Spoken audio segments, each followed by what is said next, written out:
मराठीवरती आपल्या सर्वांचं स्वागत। आपण पाहत आहात बिग टीव्ही मराठी। मी तृप्ती कदम। पाहूया आजच्या ठळक घडामोडी। जत भाजपा करणार तालुक्यातील सर्व पोलीस पाटलांचा सत्कार।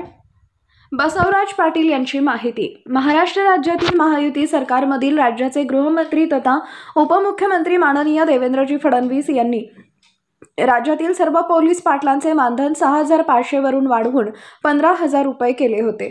जत तालुक्यात असलेले 130 गावातील सर्व पोलीस पाटलांचे भारतीय जनता पार्टी व तमनगौडा रवी पाटील युथ फाउंडेशनच्या वतीने सत्कार करण्यात येणार आहे, अशी माहिती सरपंच परिषदेचे माजी तालुका अध्यक्ष बसवराज पाटील यांनी दिली आहे। जत तालुका हा भौगोलिकदृष्ट्या महाराष्ट्र राज्यात सर्वात मोठा तालुका असून कायम दुष्काळी तालुका आहे। जत तालुक्यातील गावोगावचे पोलीस पाटील गाव संरक्षण करत असतात, त्यामुळे त्यांना आर्थिक बोजा सहन करावा लागतो। 6,500 चे मानधन त्यांना पुरेसे नाही हे लक्षात घेऊन गृहमंत्री देवेंद्रजी फडणवीस यांनी त्यांना 15,000 रुपयांचं मानधन जाहीर केलंय। जत तालुक्यातील पोलीस पाटील जत शहरात दर महिन्याला मीटिंगसाठी येतात। या ठिकाणी बैठक घेण्यासाठी कुठेही सभागृहाची उपलब्धता नाही, म्हणून त्यांना बैठक घेण्यासाठी सुसज्ज असा पोलीस पाटील भवन लवकरच मंजूर करून देऊन भाजपाचे जत विधानसभा निवडणूक प्रमुख तमनगौडा रवी पाटील हे पाठपुरावा करणार आहेत। तसेच जत तालुक्यातील पोलीस पाटलांचे अनेक गावातील पोलीस पाटील पदे रिक्त आहेत।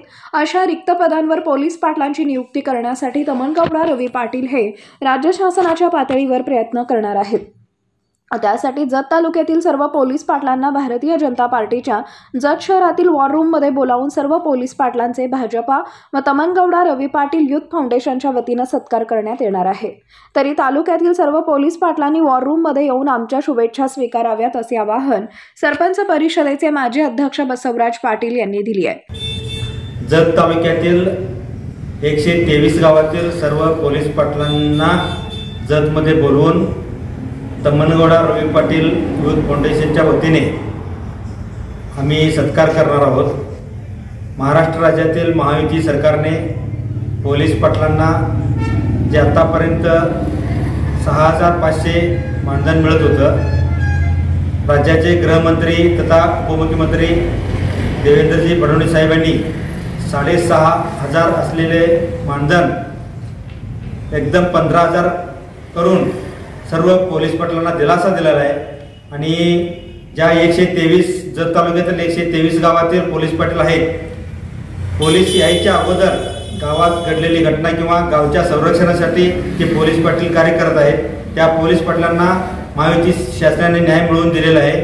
अशा या सर्व 123 गावातील पोलीस पाटलांना जत विधानसभा प्रमुख तमनगौडा रवी पाटील यांनी जतमध्ये बोलून त्यांची शुभेच्छा देऊन त्यांना पुढील कार्यासाठी शुभेच्छा देऊन सत्कार करणार आहेत। येत्या 2-4 दिवसामध्ये त्यांचा आम्ही जत भाजपच्या वतीने सत्कार करणार आहोत। आणि जतमधील जे काही ठिकाणी रिक्त पोलीस पाटलांची पदे रिक्त आहेत, त्या रिक्त पोलीस पाटलांचे पद भरण्यासाठी तमनगौडा रवी पाटील हे शासन दरबारी प्रयत्न करणार आहेत। आणि पोलीस पाटलांचं दर महिन्याला जतमध्ये एक पोलीस स्टेशनला त्याचं बैठक असतं PIच्या अध्यक्षतेखाली, आणि त्या ठिकाणी त्यांना बसायला किंवा येण्या जाण्यासाठी जे खर्च होतो आणि बसायला त्या ठिकाणी त्यांना जागा नाही। आणि अशा सर्व पोलीस पाटलांना मीटिंग घेण्यासाठी जत शहरामध्ये पोलीस पाटील भवन व्हावं हे सर्व पोलीस पाटलांची इच्छा आहे आणि मागणी आहे।